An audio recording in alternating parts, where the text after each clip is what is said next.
Hey folks, and welcome to a different kind of review here today on Passion for Sound. Today I'm looking at the ModMic Wireless, which is actually a microphone, not a headphone or headphone related equipment. But I said yes to reviewing this when Antlion, the makers of ModMic, reached out to me, because what's great about the ModMic is it can attach to any of your headphones. So if you have an audiophile pair of headphones that you wish you could use to take video calls, play games, and have two-way conversations, if that's you, then the ModMic might just be a good fit. By way of a quick introduction, the whole idea of the ModMic Wireless is it gives you this wireless boom mic here, and an attachment system that allows you to turn any pair of headphones. I've got a pair of Olo S4X here, and I've turned these into my perfect video conferencing type headphone. Again, that could be for gaming as well. Whatever you want to use it for, this mic turns any headphone into a full two-way communication device. The ModMic Wireless retails for $140 and so come with me now as I talk about what I like about it and what I don't like about it, and give you a couple of sound examples as well.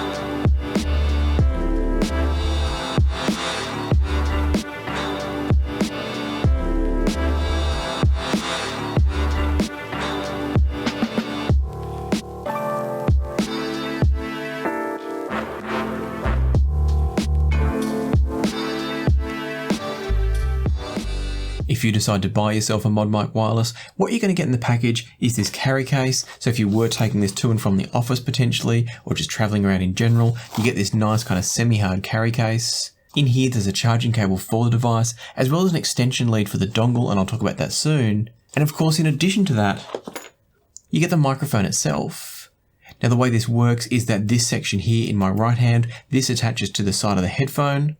There's a button on there that I'll come back to in a moment. And on the other side of that is a little magnet. That magnet is used to attach to the special adhesive mounting points. And so you get two different mounting points as well as a bit of spare adhesive. And so you can very easily put the ModMic on a headphone like the Olo S4X that I mentioned before, or the other option is my closebacks in the form of the Rode NTH100s. And so realistically, because of the high quality 3M adhesive on the little mounting point, I'm assuming you can pretty much connect the mounting point to any headphone you can think of.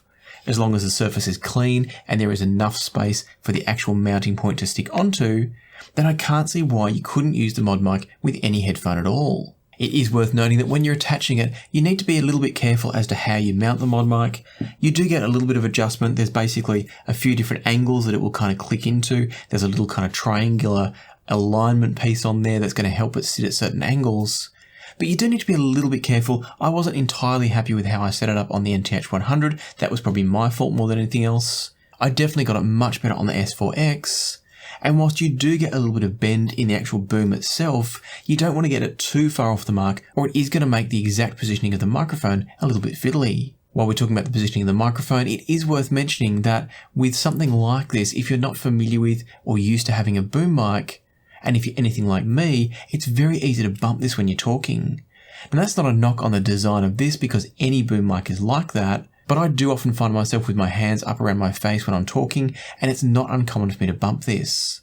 The good news is it doesn't seem to produce too much noise when I have recorded myself doing that, but you are making a bit of a trade-off when compared to a freestanding microphone a bit further away from you. And I'll talk in a moment about the benefits of this from a sonic perspective, but that's just a little ergonomic thing that I wanted to mention while I'm talking about the mounting of it. While I've got the mic in my hand, the other thing I should talk about is that under the little wind protector here, we've got a microphone that works in a couple of ways. And there's a switch on the inside face of the microphone that can change it from being a directional mic that will only pick up your voice and basically ignore any other sound in the environment.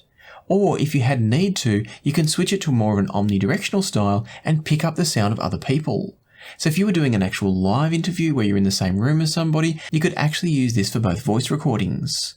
I haven't tried it in that context, and I will share with you a sample of that sound in a moment, but I haven't been in a position where I've needed it to do that, and therefore I haven't been able to test it. It also means it's probably not a feature that a lot of people are going to use, but it's there should you want it.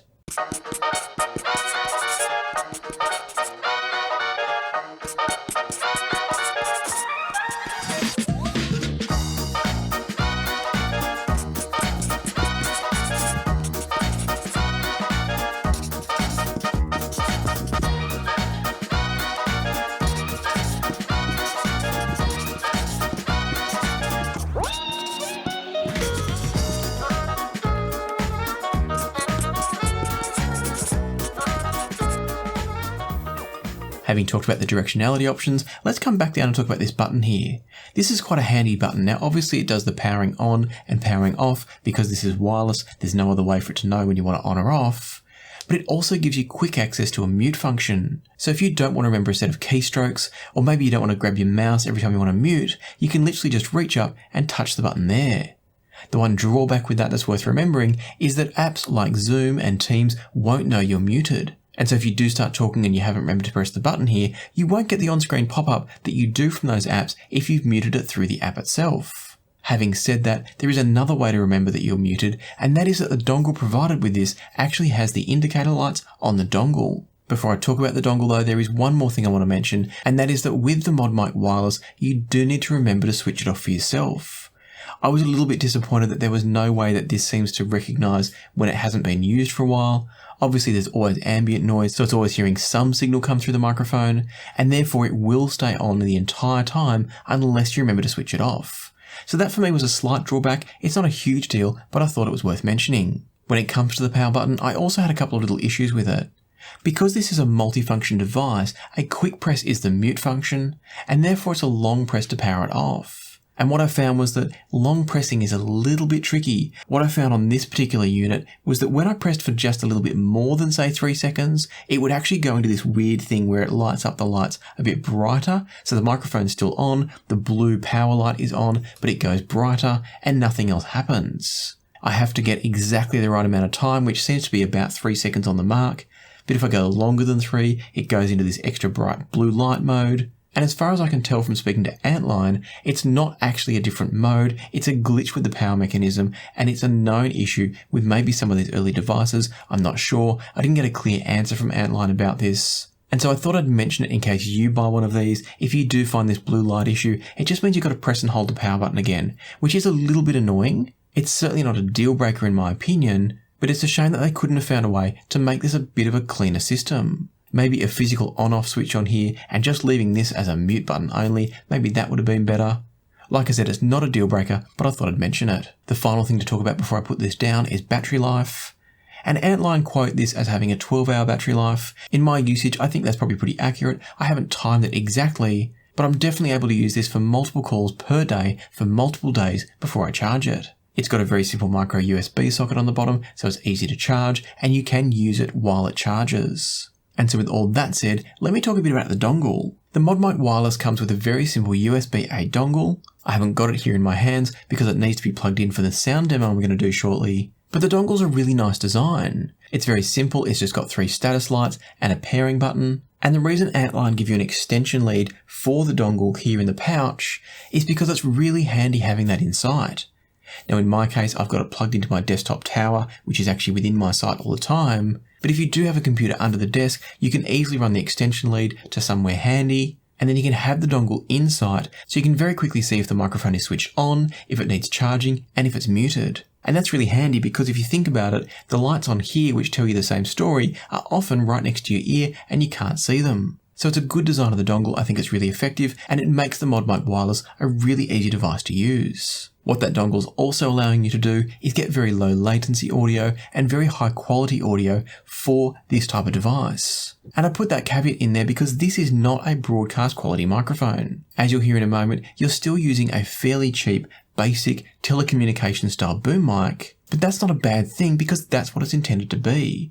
And the sound quality is far better than what you're going to get from a webcam, as you'll hear in a moment. And so let's talk now about the sound from the ModMic Wireless. For me, the biggest and most significant benefit of the ModMic Wireless is its ability to isolate just your voice. And what I mean by that is that if you're in a situation where there's a lot of background noise, if you're in an office, or maybe you're like me and you're working from home and sometimes you've got a child or children or dogs, whatever making noise outside of your room, the ModMic Wireless, by being so close to your mouth, is going to keep all of that background noise out of your conference calls, your recordings, your streaming, whatever it might be. I've had work calls with our 2-year-old running around out in the hallway outside my office, and the people on the other end of the call, when I asked them or apologised about the background noise, they would always say they couldn't hear a thing. And so that's where, for me, the ModMic Wireless is a fantastic option. Prior to this, I've just been using a webcam microphone, and it meant I always had my finger kind of hovered over the mute button just in case there was background noise. With the ModMic Wireless, I never have to worry about that. The other sonic benefit you get with one of these is that the sound is definitely also an upgrade from what you get from a webcam. And let me play you a short clip now to demonstrate. I'll start off with the webcam footage and then I'll go to the ModMic footage. Now I'm recording from the microphone on a Logitech HD webcam C615. Nothing special about this webcam, it's a decent webcam, but this will give you a sense of how well the ModMic is cutting out ambient sound and just focusing in on the voice only. This is a recording of the ModMic in its directional mode when it's most focused on just hearing my voice and cutting out background noise. I'm in a fairly quiet house with my room being also slightly sound treated. Hopefully what you just heard from that is the same thing that I experienced, and that is that the sound quality from the ModMic is vastly superior to the quite crappy sound quality from the webcam. Now no doubt some webcams do it better than others, but there's definitely some benefits to be had by having the microphone so close to your mouth rather than on a monitor maybe 50 centimeters away from you. And so for me, I'd say that from my testing, the ModMic Wireless was a huge upgrade over an inbuilt microphone in, say, a laptop or a webcam sitting on top of a desktop computer monitor. But it is worth mentioning that, as I said before, it's not going to approach the quality of a broadcast microphone setup. So if you're looking at this for streaming, it's probably not going to be good enough if you're looking for really high quality audio. And to give you an example of that, what I'm going to do now is record a little bit of my audio on the ModMic Wireless itself so you can get a sense of what it's actually sounding like compared to my high quality setup here where I've got a Blue Encore 300 microphone sitting up here out of camera, and that's running into an SPL Creon interface, giving me essentially broadcast quality sound. What I'll do now is record the next section using just the ModMic and you can hear the difference. So as you can see, I'm now set up in much the way I would be for a video conferencing call or if I was gaming and wanting to chat to people, and you can now hear the difference. Certainly the sound's not bad, but it's nowhere near the quality of a proper microphone. And so I wanted to provide this illustration just in case you're thinking about one of these instead of a proper microphone for maybe a streaming or a YouTubing type setup. As you can hear, it's not really as good as you might want for that sort of purpose, but I can't stress enough how good of an upgrade it's been for me for general purpose video conferencing, chatting to friends, etc. And so let me sum all this up now by saying that my experience with the ModMic Wireless has been generally excellent. It does have that slightly finicky thing with the powering off system that it would have been nice if they'd found a different way to do that. But for me, the sound quality's been great.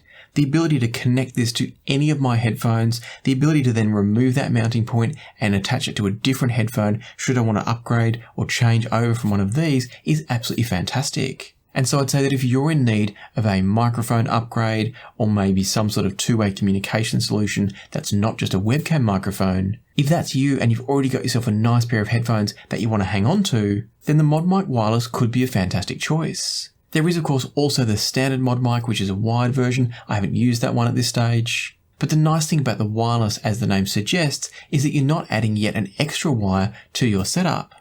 So in my case, I've just got the wire from the Olo S4X rather than having another wire coming off and maybe having to snake around this one. And so for me, I'm really comfortable recommending the Antlion ModMic Wireless, and there's no affiliations or kickbacks with this. This is just a case of them sending me a product to give it a try and share with you, and I've certainly liked it. I'm not recommending it for super high quality recording purposes, but for video calls, basic streaming, general communications purposes, I think they're an absolutely fantastic product. Hopefully the examples I've shared with you provided some clarity as to just how good this is and also where the limitations are. And if you have found the video useful and helpful, I'd love it if you'd hit the like button and consider subscribing and ring the notification bell if you haven't already. But for now, let me leave it to the music, so happy listening and I'll see you here next time on Passion for Sound.